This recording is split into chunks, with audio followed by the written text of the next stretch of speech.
BMC में महिला की मौत मामले को लेकर अब पीड़ित परिवार के साथ नरयावली विधायक इंजीनियर प्रदीप लारिया आगे आए और समाजजनों के साथ एकत्रित होकर सागर पुलिस अधीक्षक से मिले। बुंदेलखंड मेडिकल कॉलेज सागर में एक महिला प्रसव के लिए आई थी और प्रसव के कुछ दिनों बाद उस महिला की मौत हो गई और इस मौत मामले में पीड़ित परिवार का आरोप है कि यह डॉक्टरों की लापरवाही के चलते महिला की मौत हुई थी और साथ ही इस मौत की घटना के दौरान पीड़ित परिवार के परिजनों के साथ अस्पताल प्रबंधन के कुछ लोगों द्वारा मारपीट की गई थी और इसकी शिकायत लेकर आज पीड़ित परिवार के साथ कुशवाहा समाज के समाजसेवी उपस्थित हुए हैं और साथ ही इस मौके पर नरयावली विधानसभा के विधायक इंजीनियर प्रदीप लारिया भी इस मामले में आगे आए हैं और कुशवाहा समाज और पीड़ित परिवार के साथ आज वह पुलिस अधीक्षक कार्यालय पहुंचे, जहां पर वह पुलिस अधीक्षक के बाद इन्हें डिस्चार्ज नहीं दिया और 26 तारीख को इन्हें फिर सुबह के टाइम बिल्कुल ठीक थी, बाकायदा उनने उठी, फ्रेश वगैरह हुई और बच्चे को भी दूध वगैरह पिलाया।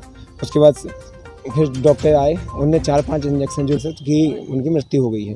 एक मिनट, क्या मानते हैं? इंजेक्शन किसने लगाए थे? कौन से डॉक्टर ने? जी, इंजेक्शन किसी नर्स वगैरह ने लगाए थे, बाकी आदेश शीला जैन का था। आपको सूचना किसने दी थी शाम को मृत्यु की? जी, वहीं के स्टाफ के हैं जो नर्स वगैरह हैं जो।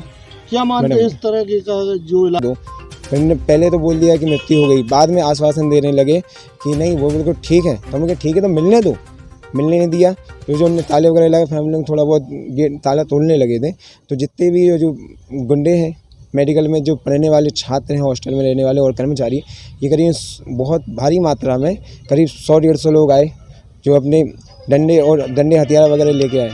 इनने मुझ पर, मेरे परिवार पर, औरतों पर पूरे हमला किया। जो बच्ची अभी है जिसकी माँ चली गई 18 दिन, उसको भी नहीं देख रहा, नीचे वो लेटी थी कुछ दिन। लेके आए कि पुलिस के पास आए हैं, एसपी के पास? जी, क्या शिकायत यही लेके आए कि न्याय मिला जाए, जो दोषी है उन पर कार्रवाई की जाए, निष्पक्ष जांच हो उनकी, जो क्योंकि ये चलता ही रहेगा। अगर ऐसा नहीं तो आए गरीबों की फिर कोई सुनवाई नहीं, उनकी तो फिर जान की कोई कीमत ही नहीं रहेगी। अगले दिन सुबह भी कोई कुछ किया गया था अस्पताल द्वारा, चुपचाप से पोस्टमार्टम की जी हाँ, सुबह के टाइम हम लोग वहीं थे।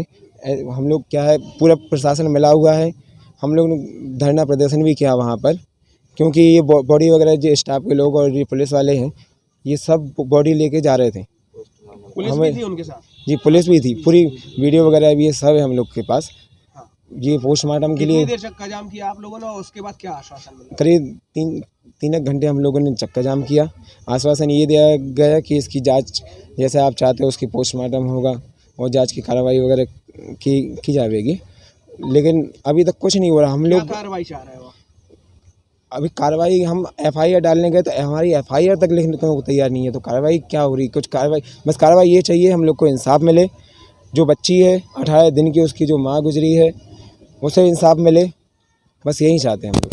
मकरोनिया की ही एक बहन की BMC अस्पताल में मृत्यु हुई है।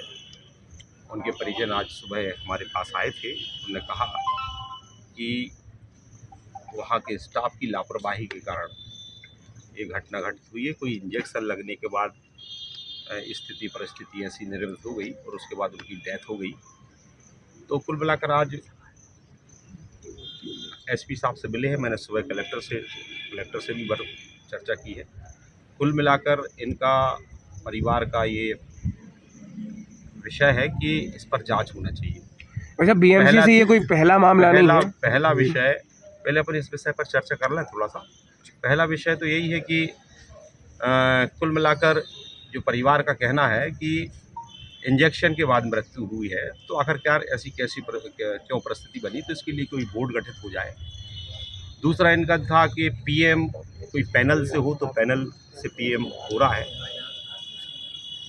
तीसरा विषय ये है कि इनका ये कहना है कि डेथ के बाद वेंटिलेटर पर रखा गया है, तो उस पॉइंट पर भी चर्चा की, जांच की बात कही है। तो ये सारे विषयों को लेकर आज हम लोग SP साहब से मिले, SP से भी मिले हैं, कलेक्टर से भी कहा है। कुल मिलाकर इस पूरे प्रकरण की जांच होना चाहिए। और ये भी बड़ा गंभीर विषय है, ये कैसे स्थिति निर्मित हुई है, क्योंकि परिवारजनों का ये कहना है कि हम लोग अपनी बात रख रहे थे, क्योंकि किसी परिवार से जब कोई जाता है तो पूरे परिवार को दर्द होता है। तो उस स्थिति परिस्थिति में कि बच्चे कैसे आ गए वहाँ पर, तो ये भी जांच का विषय है। ये विषय भी हम संज्ञान में लाए हैं। ये गंभीर विषय है। बच्चों को किसी भी जो छात्र हैं उनको इन्वॉल्व नहीं होना चाहिए। इस बात को मैंने आज एसपी साहब से कहा है कि ये जांच होना चाहिए कि वो बच्चे क्यों इसमें इन्वॉल्व हैं। कानून व्यवस्थाएं अव्यवस्थित हो रही हैं और यहाँ महिलाओं पर 3 साल की बच्ची, 75 साल की महिलाएं भी असुरक्षित हैं। मतलब एसपी साहब यहाँ पर कोई संज्ञान नहीं ले रहा भाई साहब। देखिए, मैंने आज बोला है इस संदर्भ में बहुत जल्दी यदि यहाँ से कोई जांच की बात नहीं आती है तो हम वरिष्ठ अधिकारियों से चर्चा करेंगे, मुख्यमंत्री जी से चर्चा करेंगे। कुल मिलाकर इस परिवार को न्याय मिलना चाहिए। मतलब परिजनों ने ये भी आरोप लगाया है कि जो सुबह उनको बिना बताए पोस्टमार्टम के लिए शव को ले जाया गया था और उस समय पुलिस भी साथ में थी अस्पताल के। पोस्टमार्टम अभी हो रहा है, पैनल से हो रहा है विधायक जी पूरे मामले में। तो वो पोस्टमार्टम तो अभी हुआ नहीं है, अब पोस्टमार्टम अभी हो रहा है। विधायक जी पूरे मामले में बीएमसी प्रबंधन पर लापरवाही के आरोप लग रहे हैं और पोस्टमार्टम करने वाले भी उन्हीं की टीम है, जबकि कल इनके परिजन को बोल दिया गया था कि बॉडी का पीएम हो चुका है। तो फिर उनने झूठ बोला है और लापरवाही के आरोप भी उन पर हैं। तो आप निष्पक्ष जांच की कैसे उम्मीद करते हैं? परिवार ने भी ये कहना था कि हमारा पैनल के साथ पीएम हो और वीडियोग्राफी के माध्यम से पीएम हो। तो वीडियोग्राफी के और पैनल के माध्यम से ही आज पीएम हो रहा है और मैं बिस्तरा तो सुरक्षित रहता ही है। ज़रूरत पड़ेगी इसकी परिवार के लोगों से भी हम इसमें यदि वो कहेंगे तो आगे की भी जांच भी हम लोग इसमें कराएंगे। जिन छात्रों ने मारपीट की उन पर भी क्या कार्रवाई होगी? मैंने सारे विषय एसपी साहब के सम्मुख लाए हैं, कलेक्टर साहब मतलब मेडिकल कॉलेज के डॉक्टरों की